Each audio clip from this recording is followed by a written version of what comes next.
Well, John, sometimes you win, sometimes you lose, sometimes it rains. That's baseball. Yes, indeed. I think I'd like to blame Crash Davis for turning on the sprinklers, but he didn't turn them on in the whole upper Midwest. So we are in a lengthy rain delay with our state baseball championship games. By this time, we're talking Tuesday here. We would have wrapped up the year in high school sports, but Mother Nature had other ideas. The four baseball state championship games were scheduled for Target Field on Monday this week. But as of now, as of Tuesday, they've been pushed back to Friday, the 21st. It's a complicated thing. We had one day to do this, and that was Monday because the Twins are on a homestand. They had Monday off. St. Paul Saints also on a long homestand. But the Twins will be pulling out of town Thursday. And, so we're gonna look for Friday at Target Field. The other options were going to other fields, basically smaller fields. Up in St. Cloud, they have two great baseball fields right next door to each other at the Municipal Athletic Complex, but that's not Target Field. That's not CHS. I think the feeling is let's give these teams, these kids, these fans, the optimum here. Let's wait till Target Field is ready. The forecast for Friday doesn't look promising. It may still be super wet, but the Twins will be on the road. So if we don't play Friday, I would assume they would move them back to Saturday. And if Saturday's no good, the following Monday, just whenever the weather allows. So we're going to have four baseball state championship games. Stay tuned. We'll keep everybody updated. I'll go through the matchups here. The way it's set right now for Friday, 10 a.m., the Class 1A championship game, Parker's Prairie versus Springfield. 1 o'clock, 2A, Rockford and Foley. 4:30 p.m., 3A, Matamidi, Totino Grace. And the final game of the high school baseball season, 7:30 Friday night at Target Field in 4A, Eastridge and Mounds View. That's an interesting matchup because those teams are in the same conference. Eastridge and Mounds View, they're both in the suburban East. They split two regular season games. They know each other. And a point that a lot of people have made is with a delay like this, there are pitch counts in high school baseball. If you reach a certain amount, you cannot pitch the next day. We allow for rest, but we're going to have some well-rested kids once these games finally get played. It may be 5 days, it may be a week between games, but it's going to be good. It's going to be fun. We just have to wait for the weather. Yeah, no doubt about it. He's John Millea. This is Preps Today with John Millea. John, of course, works for MSHSL.org. You can find John's journal, his great writing there. You can hear his spoken word artistry here. We want to thank our longtime sponsor, Jody Stay and Pizza Barn in Princeton, not that far out of the metro. Always worth the trip. Check out their food truck schedule as well. If you ever see a Pizza Barn food truck, get there. It's amazing how good the pizza is from a food truck. I really couldn't believe that could happen. We're coming to you from the Aquarius Home Services Studios. We also want to thank one of our newer sponsors, Bay to Bay Boat Club. Best way to listen to this show or any show on the network, our large and ever-growing network. Please subscribe to your favorite podcast app. It's free. It's the easiest way to listen. All right, John, let's move on to multi-sport athletes, one of our favorite topics. Yeah, Jim, in the kind of in the waning days of the spring season here, I wrote a John's Journal story about multi-sport athletes, and I'll be honest, I was a little surprised at the strong positive reaction. In my eyes, it was kind of a run-of-the-mill story. But the reaction caught me a little bit by surprise. I got some really nice emails. It's one thing for somebody to like a link on Twitter, but I got emails from people who enjoyed that. So during the state track meet and the state baseball early rounds, I just kind of found athletes who are three-sport athletes, busy year-round, examples. Madden Greenway of Providence Academy, Isaac Asuma of Cherry. They're both basketball players. Isaac will be a freshman with the Gophers in the upcoming basketball season. Madden Greenway, she's just a sophomore, but she's basically has her pick of the nation's top women's college basketball programs. I spoke with Liam Holberg from Edina. He's a senior. He will be a senior this fall. He's a football, wrestling, track and field guy. He ran at the state track meet. The football team at Edina played in the Prep Bowl. and his future is in football, is what he told me. And then I had brief mentions of several other 3-sport athletes whose teams did great things during the school year. It's funny with Isaac from Cherry. He's a basketball player. That we all know him from basketball. Took the team to state 3 times, won a state title this past season. So he's played football all through high school. He's played basketball all through high school. He played on the high school baseball team as a 9th grader, then did not play the last 2 years because of AAU basketball. But this year, you get the Gophers coaches said, yeah, man, play baseball, have fun in your senior year.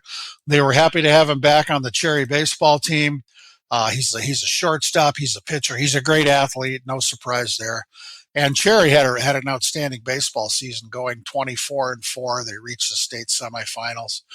And when you talk about these small schools and kids doing a lot, I did some math. There were 19 players on the basketball team. 9 of those are on the baseball team. So, and in the state championship basketball game, Cherry beat Fertile Beltrami.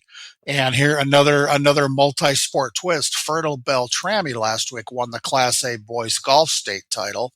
And they had 3 players on the golf team who played in the state championship basketball game. Mason Nowaki, Derek Sorensen, and Caden Swenby.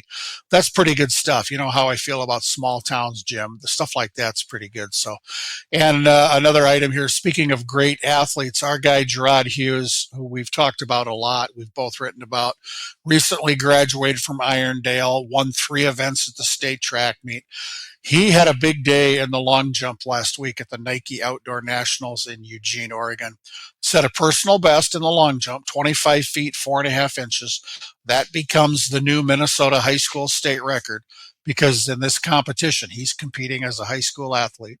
And he also qualified for the under 20 world championships in Peru in August. So way to go, Gerard Hughes. After that, he'll be headed to the University of Arkansas, where he'll be a track athlete. And then he told me as a sophomore, he's going to walk on the football team. So he's a talented young man. It's good to see talented young people doing great things. No doubt about it. Fierce competitor. And, he's got a chance to be an Olympian someday. I don't know if it's going to happen this time around. Sure He's got does. a chance someday. And that's, it's an amazing thing just to be competing in high school. And all of a sudden you're on the world stage. He's got a real shot at that. Sure does. Up next, lacrosse and golf champions, John's top 10 stories, and his most valuable teammate for the week. Once again, we do want to let you know we're coming from the Aquarius Home Services Studios, and we want to thank Jody Stay and Pizza Barn. We sure do, Jim. Yep, the June Pizza of the Month at the Pizza Barn is the Big Boar Bourbon Pizza. This is a partnership with the Big Boar Barbecue Company from Hanover. This thing starts with the Pizza Barn's famous homemade crust. They add Big Boar bourbon sauce, burnt ends, brisket, flash fried Brussels sprouts. They top it with freshly shredded mozzarella and bacon crumbles. Like everything else on the menu at the Pizza Barn, it's available for dine-in, takeout, take and bake, delivery. There's always something new at the Pizza Barn. They do not stand still there. The latest example, they have freshly made pasta salad available in their cooler that you can take home. They've got convenient containers with 1.5 pounds of delicious pasta salad. There is limited availability because they make it fresh, but next time you're in at the Pizza Barn, take home some of that pasta salad. I'm a big pasta salad guy. I like the sound of that. And you talked about the food trucks, Jim. They're busy. This week they'll be in Malacca on Thursday, Princeton Speedway on Friday, and at the Minnetonka Summerfest on Saturday, as well as several private events. Go to pizzabarnprinceton.com. Click on food truck at the top of the page. You can book one of those babies for your event. And like you said, thanks to our good friend Jody Stay and everybody at the Pizza Barn in downtown Princeton. Yes, thank you, Jody, and thanks to all the workers there as well. They've always treated us so well when we visit.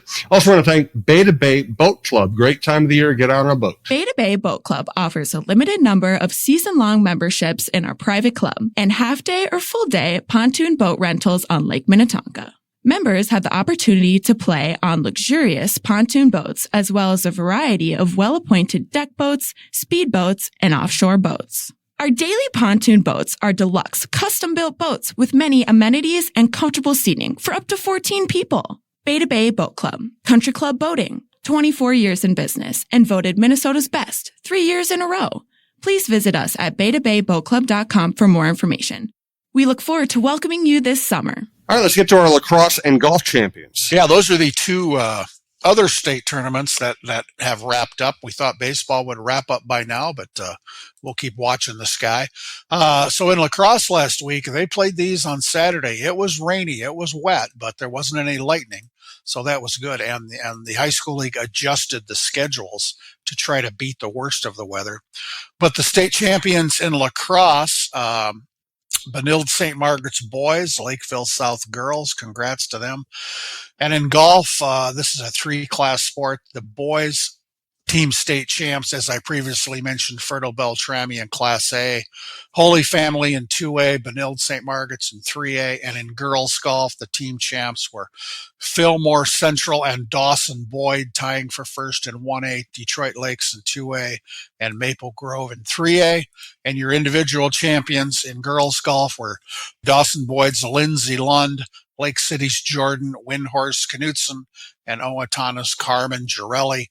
Boys champions, Parker Brock of Walker Hackensack Akeley, Jack Justison of Hawley, and Torger Owie of Edina. So we had great conditions for golf. We got that wrapped up before this long stretch of rainy days came in. So we're grateful for that. No doubt about it. All right, John, you occasionally compile some of your favorite stories. What do you have? What are you thinking right now? Yeah, I every summer as the school year ends, I go back through the John's Journal stories to put together my top 10, and I rank them. These are my personal favorites, and I'm going to be posting those in the coming weeks. I've got them narrowed down to 15. So what that means is there's going to be an honorable mention list. There'll be 5 honorable mentions, and then I'll count them down 10 through 1.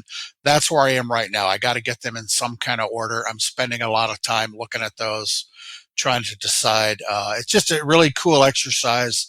I don't even know how long I've been doing this, but it's been a long time, at least a decade, I would guess.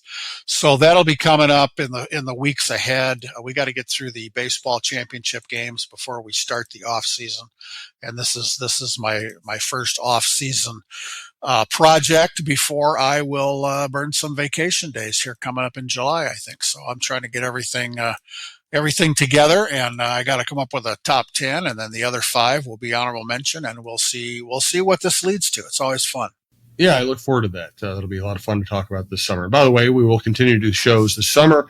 Let's talk about some different stuff. Fewer live events, obviously, but there's always something to talk about. And one of the things we talk about is John's favorite stories looking back on the school year and looking ahead to the next year. All right, let's wrap up this show with John's most valuable teammate. Once again, thanks to Pizza Barn in Princeton. Thanks to Aquarius Home Services. Thanks to Beta Bay Boat Club. Also, if you have a man in your life who likes nice clothes, golf clothes, whatever, I just throw out a shout out to my guy Scott Dayton and Twill in the Edina Gallery. He's been great to this network over the years. It's where I buy all my clothes. Check that out as well. All right, John, give us your most valuable teammate. You bet, Jim. This is the weekly award from the high school league honoring a great teammate, Dwight Kiffmeyer of Rocori. He's a senior. I assume he has now graduated, a track and field athlete. And Dwight spent the last 2 years trying 7 different events as ways to help the team. He's been in both hurdle events, long jump, high jump, discus, 100 meters, 200 meters, 400 meters. Dwight was at every practice, every meet, competing and cheering for his teammates. He's hardworking and a great leader. Congrats to Dwight Kiffmeyer of Rocori on being a most valuable teammate. Yes, sir. Well, I hope they can get the baseball in. It's a brutal time of year. I played club lacrosse at Missouri, which meant we had to play on, basically intramural fields. Yeah. And the best team we had, we played, I think, close to 0 games because they wouldn't let us play on the intramural fields because it was going to, they were all mud and we're going to destroy the surface. Yeah. It's tough being a spring sport athlete in the Midwest. It really is, and that's where artificial turf is a godsend. The best. We had state lacrosse tournaments. We're at Eden Prairie High School and Chaska High School. All these big schools have turf now in the metro, and it adds so much. And speaking of baseball, some people have said, why don't you go to Siebert Field? Well, baseball's different. Nobody really, very few schools have turf baseball fields or softball fields. It just changes the game. And, And we all know the issues with Siebert Field, parking and access and all that. And so, we have turf. We're going to play baseball. It's all going to be good. We're going to get through it. We always do. And let's just keep an eye on the sky. Yes, we'll talk to John about what develops in that regard, and we'll hear about the baseball champions and everything else that's going on. Remember to subscribe to your favorite podcast app. To this show, all the shows at Talk North. We got a great sports lineup. We have a great outdoor lineup. We have some surprise shows on there. Check them out. We do appreciate it. For John Millea, for the producers at TalkNorth.com, I'm Jim Suhan, and we will talk to you next week.